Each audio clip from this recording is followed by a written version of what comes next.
Hello guys. नगर पालिका अधिनियम 2009 धारा 35 से स्टार्ट करते हैं। फिर से धारा 35 तक मैंने वैसे आप लोगों को पढ़ा दिया है, लेकिन आज धारा 35 एक बार फिर से थोड़ा रिपीट कर ही लेते हैं। धारा 35 में कहा गया था सदस्यता हेतु निर्भरता। तो ये निर्भरता कौन सी होगी? निर्भरता वो ही होंगी जो धारा 28 के अंदर बताया गया है। याद होगा आपको निर्वाचन अपराध, धारा 28 निर्वाचन अपराध 28 अपराध याद करवाया था मैंने आपको। और धारा 29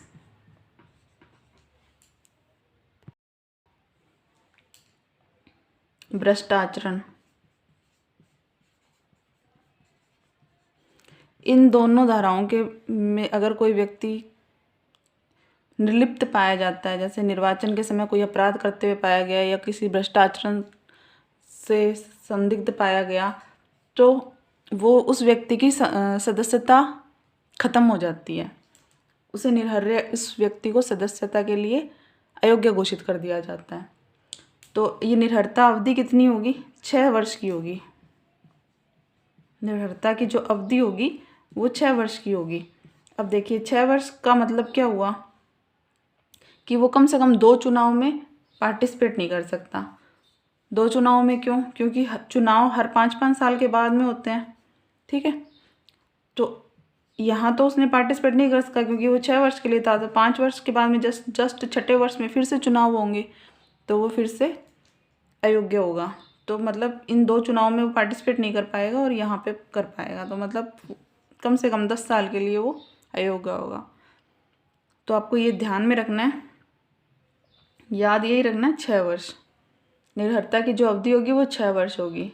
और जिला न्यायाधीश के सामने अगर जिला न्यायाधीश अगर उसको दोषी ठहरा देता है तो उस ठहराने की तारीख से लेकर 6 वर्ष तक होगी। जिला न्यायाधीश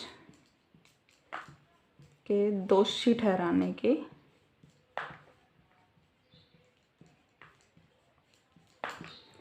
तारीख से होगी ये निर्भरता। जो ये निर्भरता अवधि होगी, जिस दिन जिला न्यायाधीश ने उसे दोषी ठहरा दिया उस तारीख से लेकर वो निर्भर्य होगा। बात करते हैं धारा 36 की। धारा 36 में आएगा निर्भरता को हटाना। इससे पहले ना एक बार थोड़ा सा रिवाइज कर ही लेते हैं। धारा 30, 31, 32, 33, 34 और 35। धारा 30 में क्या था?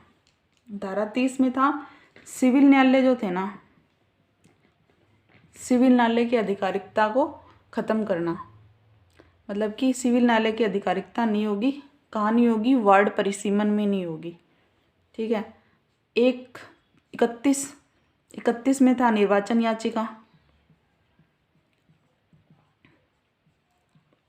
ठीक है भी, अगर कोई चुनाव में भ्रष्ट आचरण करते हुए पाया जाता है धारा 31 से, तो उसको जिला न्यायालय में वो क्या कर सकेगा? निर्वाचन की याचिका लगाएगा।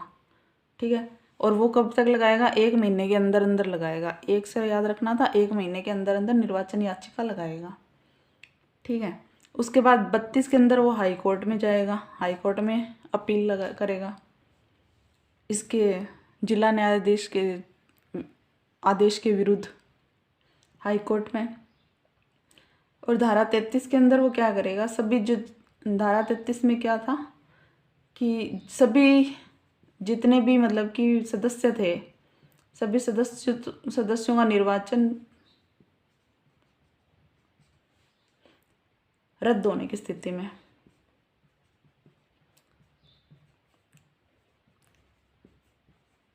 ये जो रद्द, यहाँ पे सिर्फ मैंने आपको ये याद रखने की स्थिति से बताया कि रद्द 33 में 2 3 है, इसमें भी 2 2 है, इस वजह से मैंने बताया था। लेकिन यहाँ जो मेन एक्ट है वहाँ पर अपास्त लिखा हुआ है, अपास्त। तो ये भी ध्यान रखना, अपास्त का मतलब रद्द करना ही होता है। ठीक है, ये हो गई बात यहाँ तक धारा 33 तक। नगर पालिका क्या करेगी? नगर पालिका को राज्य सरकार 2/3 जो वो सदस्यों की निर्वाचन अगर शून्य हो जाता है तो राज्य सरकार नगर पालिका को विघटित कर देगी। ठीक है, मतलब कि रद्द, अगर 2/3 सदस्यों का निर्वाचन रद्द हो जाता है या पास हो जाता है तो राज्य सरकार क्या करेगी, नगर पालिका को विघटित कर देगी। ये तो बात होगी धारा 33 की। अब धारा 34 के अंदर क्या था, धारा 34 में आदेश की अंतिमता थी। आदेश जो होगा वो अंतिम होगा। अगर तो मान लीजिए कोई जिला न्यायाधीश या हाई कोर्ट का निर्णय किया गया है तो जिला न्यायाधीश के फैसले के विरुद्ध अगर किसी व्यक्ति ने जिसने भी याचिका दर्ज की है उसने अगर जिला न्यायाधीश के फैसले को मान लिया है तो जिला न्यायाधीश का फैसला अंतिम होगा। लेकिन अगर वो जिला न्यायाधीश के फैसले से नहीं संतुष्ट तो वो क्या करेगा, हाई कोर्ट में अपनी याचिका लगाएगा। तो जो हाई कोर्ट का फैसला होगा वो ही अंतिम होगा। तो ये बात कही गई है धारा 34 के अंदर। ठीक है, और धारा 35 में आपको मैंने बता ही दिया। धारा 35 के अंदर यही है कि सदस्य तो जो भी सदस्य होंगे उनकी अयोग्यता के बारे में धारा 35 के बारे में 35 में लिखा हुआ है कि भी धारा 28 और धारा 29 के तहत जो भी अयोग्य पाए जाएंगे उनको अयोग्य घोषित, इन धाराओं के तहत जो भी इन धाराओं के अकॉर्डिंग जो भी निर्लिप्त पाए जाएंगे, जैसे धारा 28 में निर्वाचन अपराध था और 29 में भ्रष्ट आचरण था, तो इन दोनों धाराओं के अकॉर्डिंग अगर कोई व्यक्ति पाया जाता है तो उसे 35 के तहत निर्हर्य घोषित कर दिया जाता है, और वो भी 6 वर्ष के लिए। और ये 6 वर्ष के लिए कब से, जब से जिला न्यायाधीश अपना आदेश या जिस उस उम्मीदवार को जब से उसे दोषी ठहराता है तब से लेकर 6 वर्ष तक की अवधि तक उसे निर्हर्य घोषित कर दिया जाएगा। अब बात करते हैं धारा 36 की। अब 36 की है निर्हरता को हटाना। निर्हरता को हटाने का मतलब क्या है कि जो निर्हरता लगाई गई थी अभी 6 साल की, तो राज्य सरकार उस निर्हरता को हटा भी सकती है या कम भी कर सकती है। निर्हरता को हटाना या कालावधि में कमी करना।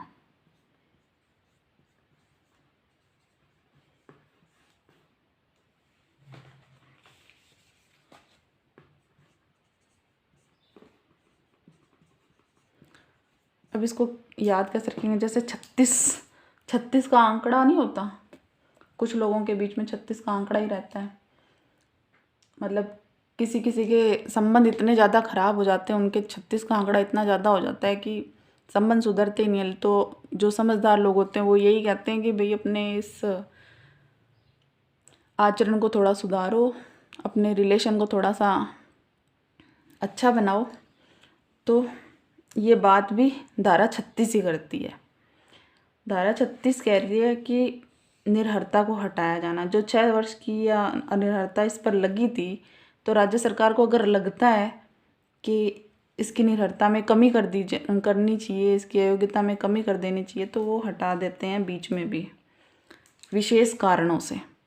जैसे कि मान लीजिए अब स्कूल में किसी टीचर ने किसी बच्चे को, कोई बच्चा है और उस टीचर ने उसको बातें कर रहा था वो क्लास के अंदर, तो टीचर ने बोला, या फिर याद नहीं करके आया था, पढ़ के ही नहीं आया था, तो टीचर ने बोला कि जाओ धूप में जाके खड़े हो जाओ। तो बच्चे को बोला कि 1 घंटे के लिए खड़े हो जाओ जाके। पर 15-20 मिनट के बाद में टीचर को ही लगता है कि भाई ज़्यादा धूप है, बच्चे को बीमार ना हो जाए, या फिर बच्चे ने इतनी भी ज़्यादा शरारत नहीं की थी कि उसको 1 घंटे की सज़ा दी जाए, तो फिर टीचर 10-15 मिनट के बाद में उसको वापस बुला लेता है। तो ऐसा ही इसमें इस धारा में भी लागू यही बात कही गई है कि जो राज्य सरकार होगी वो कुछ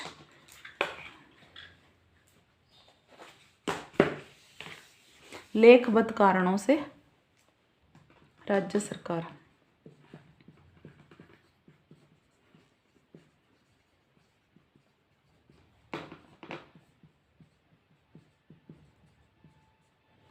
अयोग्यता में कमी कर देगी।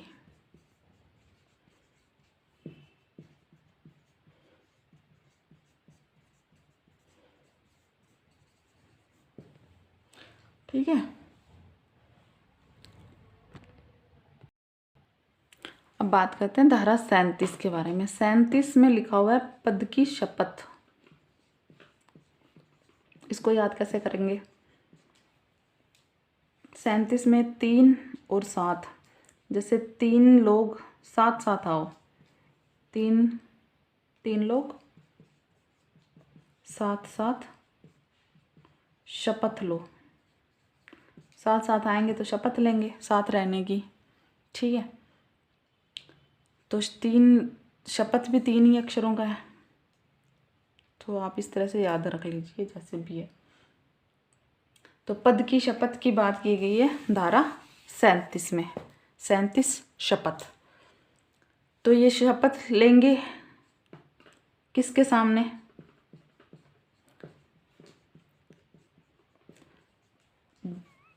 शपथ ली जाएगी किसके सामने ली जाएगी और कितने समय के लिए ली जाएगी? तो कितने समय के अंदर अंदर ली जाएगी? 1 माह के अंदर ली जाएगी शपथ। मतलब कि ये तो है नहीं कि जैसे कोई कैंडिडेट है वो आज जीत गया तो उसे शपथ ग्रहण करनी होगी। अगर मान लीजिए 1 साल तक वो शपथ ही ग्रहण नहीं करता तो फिर वो उसे हटा हुआ माना जाता है, वो मतलब उस सीट के लिए योग्य ही नहीं होता। इसमें एक ये रीज़न लिखा भी हुआ है कि अगर कोई व्यक्ति शपथ नहीं लेता, कोई उम्मीदवार शपथ नहीं लेता है तो उसे हटाने का एक रीज़न मान लिया जाएगा, ठीक है। और तो ये शपथ लेने का टाइमिंग जो है वो 1 महीने के भीतर भीतर उस कैंडिडेट को शपथ लेनी ही होगी, ठीक है। और किसके सामने शपथ लेगा? तो जो शपथ लेगा वो राज्य सरकार के किसी ऑथराइज्ड पर्सन के सामने ही लेगा, जो प्राधिकृत व्यक्ति होगा, या फिर कलेक्टर। राज्य सरकार से मतलब यहाँ कलेक्टर से ही है। राज्य सरकार द्वारा प्राधिकृत व्यक्ति के सामने, ठीक है। शपथ 37 में लिखी गई है किसके सामने ली जाएगी? राज्य सरकार के द्वारा प्राधिकृत कोई व्यक्ति होगा उसके सामने ये शपथ ली जाएगी और 1 माह के भीतर लेनी जरूरी है, ठीक है।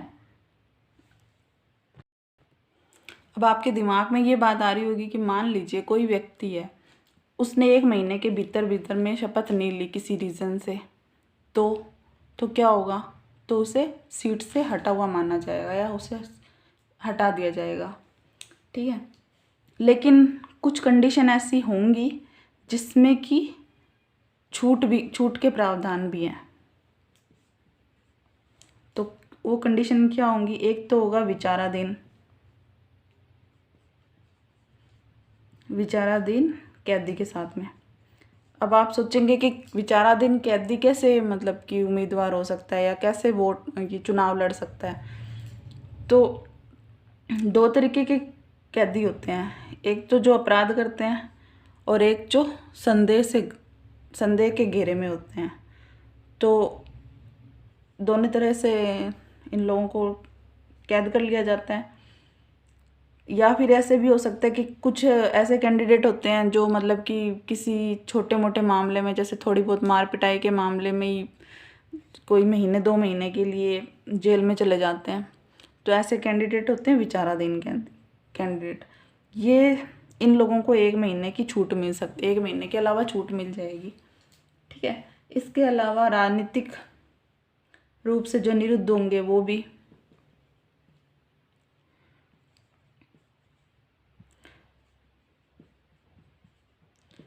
और इसके अलावा एक और कंडीशन होगी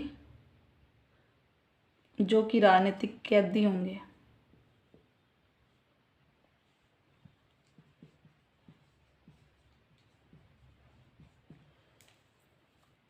इन 3 कैटेगरी के लोगों को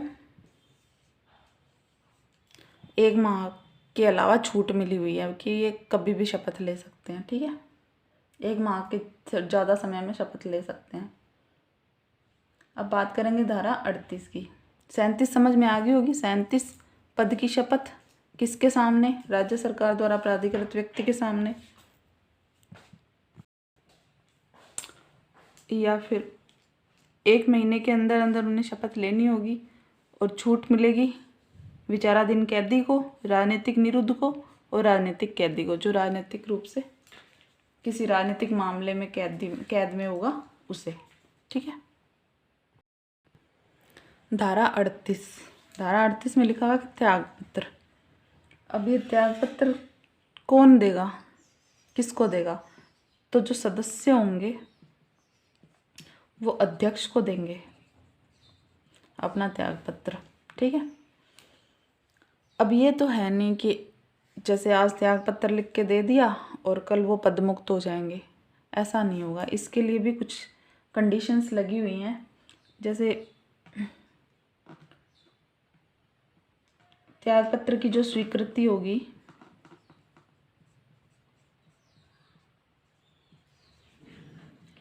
स्वीकृति की जो अवधि है वो कम से कम 15 दिन की है।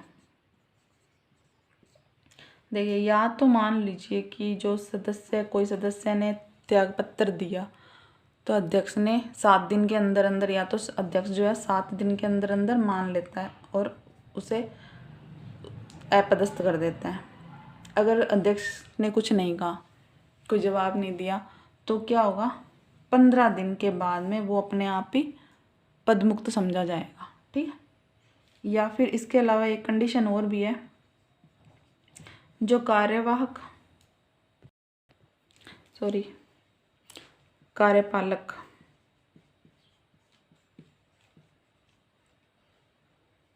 मजिस्ट्रेट लिखित नोटिस देगा। ठीक है।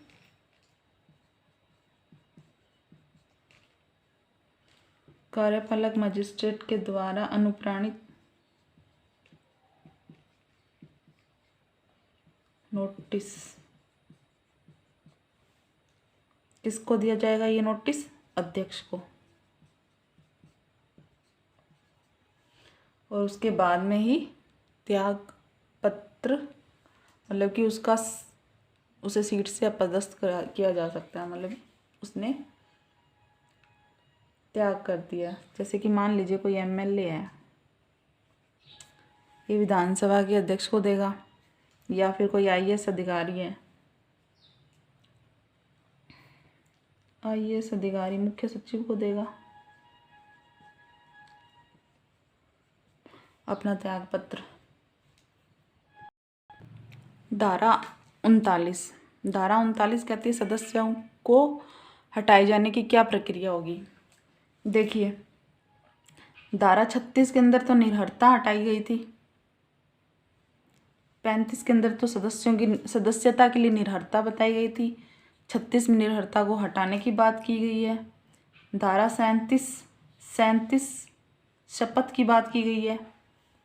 पद की शपथ, किस चीज़ की शपथ? पद की शपथ, ये भी पूछा जाता है।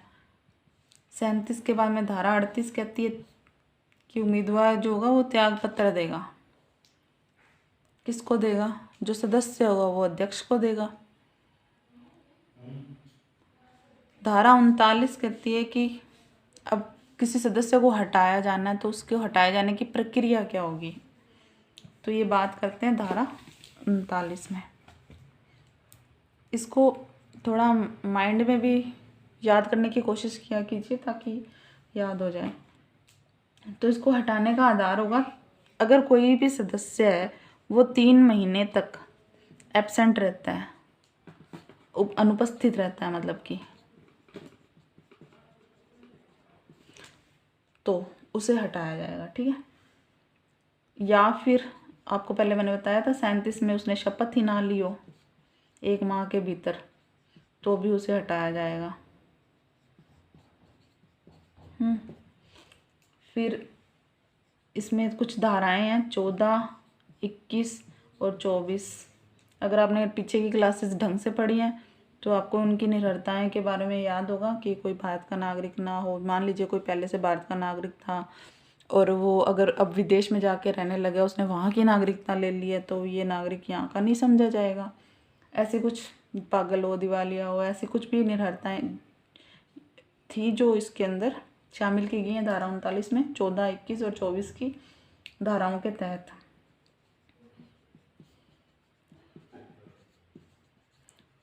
अयोग्य।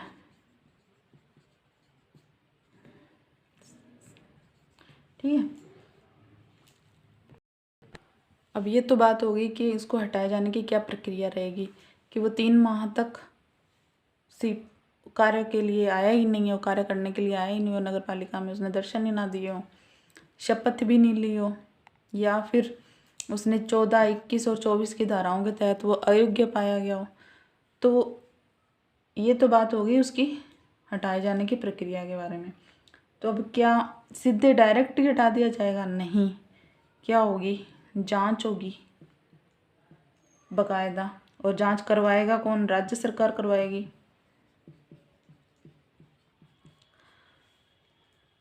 और राज्य स्तरीय अधिकारियों के द्वारा करवाएगी।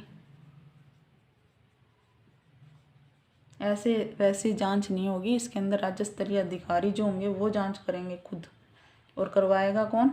राज्य सरकार। और जब तक जांच चलेगी ना, तब तक वो जो उम्मीदवार होगा, जो कैंडिडेट होगा, वो उस पद पर बना रहेगा, पद पर कार्य करेगा।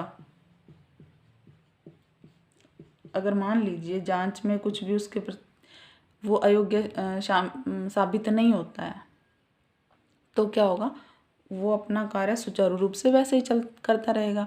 लेकिन अगर कोई व्यक्ति पद पर कार्य करते हुए अयोग्य पाया जाता है तो उसे हटा दिया जाएगा। ये बात की गई है धारा 39 में। 9 नो, सीट पर नो नहीं रहेगा।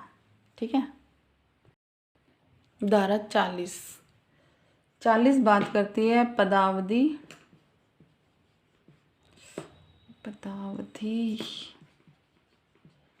की समाप्ति के बाद।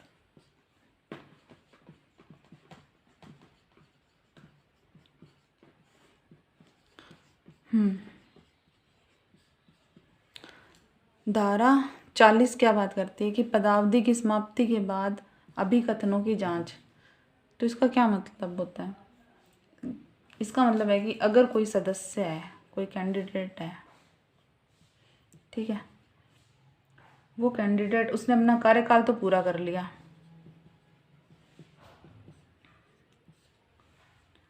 अब उसके प्रति किसी ने अपील याचिका दायर कर दी कि भी ये फलां फलां कारण से अयोग्य है, तो क्या होगा? तो क्या अब उस कार्यकाल ही पूरा कर चुका, तो क्या जांच होगी? यस, जांच होगी। ठीक है, कार्यकाल पूरा होने के बाद भी जांच होगी। और मान लीजिए इसने एक कार्यकाल पूरा कर लिया और दूसरे कार्यकाल के अंदर आ गया, ये दूसरे कार्यकाल भी इसका शुरू हो गया, तो भी जांच होगी। अगर कोई सदस्य है उसने एक कार्यकाल पूरा कर लिया तो भी इस प्रकार की जांच दूसरे कार्यकाल में शुरू हो जाएगी, कोई दिक्कत नहीं है। तो बस एक बार रिवीजन कर लेते हैं सारी धाराओं का। देखिए धारा 30 में है निर्वाचन मामलों में सिविल न्यायालय की आधिकारिकता जो होगी वो नहीं होगी। सिविल न्यायालय को वार्ड परिसीमन या कोई भी मामले होंगे उसमें, जैसे मान लीजिए कोई वार्ड परिसीमन का मामला है, उसमें सिविल न्यायालय की कोई आधिकारिकता नहीं होगी। ठीक है, फिर है धारा 31 में मैंने बताया था 1 माह में निर्वाचन याचिका दर्ज की जा सकती है जिला न्यायाधीश के सामने। ठीक है, फिर बात करते हैं धारा 32। तो धारा 31 में जिला न्यायाधीश के सामने निर्वाचन याचिका लगाई थी, अगर उसके आदेश के विरुद्ध हाईकोर्ट के अंदर अपील की जा सकती है 32 में। 33 में सभी सदस्यों का निर्वाचन रद्द होने की स्थिति में या पास होने की स्थिति में। 34 में आदेश व विनिश्चय की अंतिमता। बताया था मैंने आपको जिला न्यायाधीश का अगर आदेश मान लिया जाता है तो उसका आदेश अंतिम होगा, नहीं तो उसके आदेश के विरुद्ध हाईकोर्ट के अंदर अपील की जाएगी, उसके बाद में उसका जो आदेश होगा वो अंतिम होगा। ये बात की गई है 34 में। धारा 35 सदस्यता हेतु निर्भरता की बात करती है, ठीक है। जो धारा 28 में और धारा 29 में जो निर्भरताएं हैं उनकी बात करती है, निर्वाचन अपराध और भ्रष्ट आचरण वाली। बात करेंगे धारा 36 से लेकर 40 की। अब धारा 36 में लिखा हुआ है निर्भरता को हटाना या कालावधि में कमी करना। तो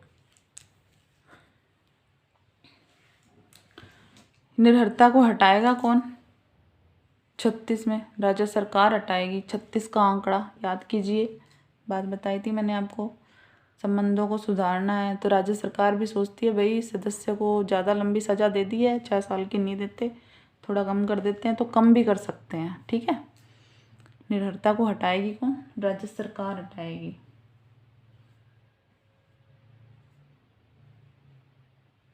और किस वजह से हटाएगी? किसी लेखपद कारणों से हटाएगी। पद की शपथ 37(3)(7) आओ साथ में आके क्या करोगे? शपथ लो। तो पद की शपथ 37 में, और ये शपथ लेंगे किसके सामने? प्राधिकृत व्यक्ति, राज्य सरकार के द्वारा जो प्राधिकृत व्यक्ति होगा उसके समक्ष लेंगे ये शपथ। 1 माह के भीतर, इसको टाइमिंग है कि 1 माह के भीतर लेंगे, और अगर 1 माह के भीतर नहीं लेते हैं तो उन्हें पद से हटा दिया जाएगा। ये भी एक शर्त ही है। इस प्रक्रिया, इसके धारा 39 के अंदर इस 37 का फिर से वर्णन किया है कि हटाए जाने की प्रक्रिया में धारा 37 के तहत पद की शपथ अगर कोई व्यक्ति नहीं लेता है तो उसे भी हटा दिया जाएगा, ठीक है। और 1 माह से ज़्यादा किसी को छूट मिली हुई तो वो जो विचाराधीन कैदी है, राजनीतिक कैदी है, राजनीतिक निरुद्ध है, उन लोगों को 1 माह से ज़्यादा की छूट मिली हुई है। और इस बताई दिया मैंने किसके समक्ष लेंगे? राज्य सरकार द्वारा प्राधिकृत व्यक्ति के समक्ष। फिर 38 में अड़ गया कि भाई मैं तो त्याग पत्र दूंगा। 38 अड़ गया, किस लिए अड़ गया? त्याग पत्र देने के लिए अड़ गया, ठीक है। रेजिग्नेशन लेटर देने का ये सदस्यों का त्याग पत्र जो है अध्यक्ष को देंगे। जो सदस्य होंगे वो अपना त्याग पत्र किसको देंगे? अध्यक्ष को देंगे। और जो कार्यपालक मजिस्ट्रेट होगा वो लिखित में नोटिस देगा, उसके बाद ही उसे त्याग पत्र, या फिर 15 दिन के बाद स्वतः, या 7 दिन के बाद में अध्यक्ष उसे पद से हटा देगा, या मतलब कि हटा क्या देगा? पद से हटने के लिए स्वीकृति दे देगा अध्यक्ष। अगर अध्यक्ष स्वीकृति नहीं देता है तो 15 के दिन के बाद में स्वतः ही वो पद से हटा हुआ माना जाएगा। धारा 39 सदस्यों को हटाए जाने की प्रक्रिया की बात करती है।